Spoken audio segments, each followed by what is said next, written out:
October 20. 11 rides. Nagsimula akong bumiyahe kanina ang 6:17 AM hanggang ngayong 7:20 PM. Ang una kong biyahe kanina galing ng Batasan papunta naman ng St. Luke sa Rodriguez.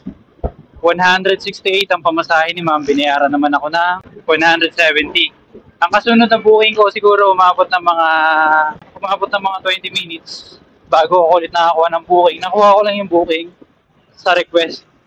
Malapit lang din ang pick up sa Rodriguez lang, papunta naman ng Taguig.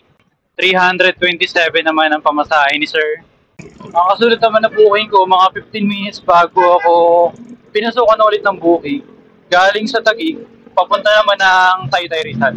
244 naman ang pamasahe ni ma'am pero binayaran ako ng 250.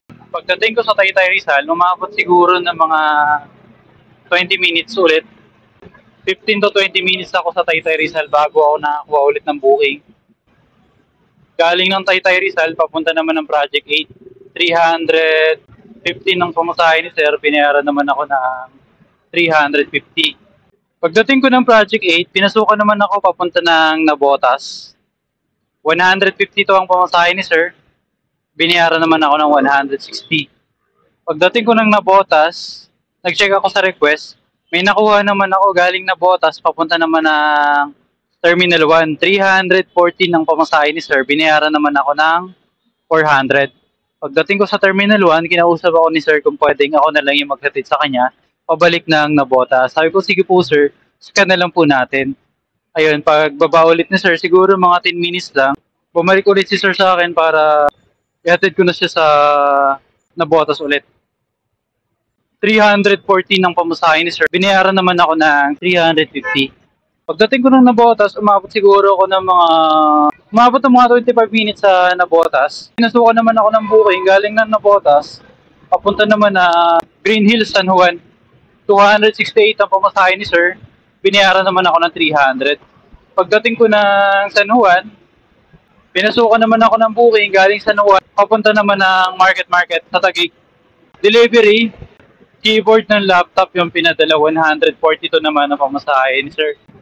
Pagdating ko ng market, umabot ako ng mga 50 minutes bago ako nakakuha ng booking, pabalik ng Quezon City.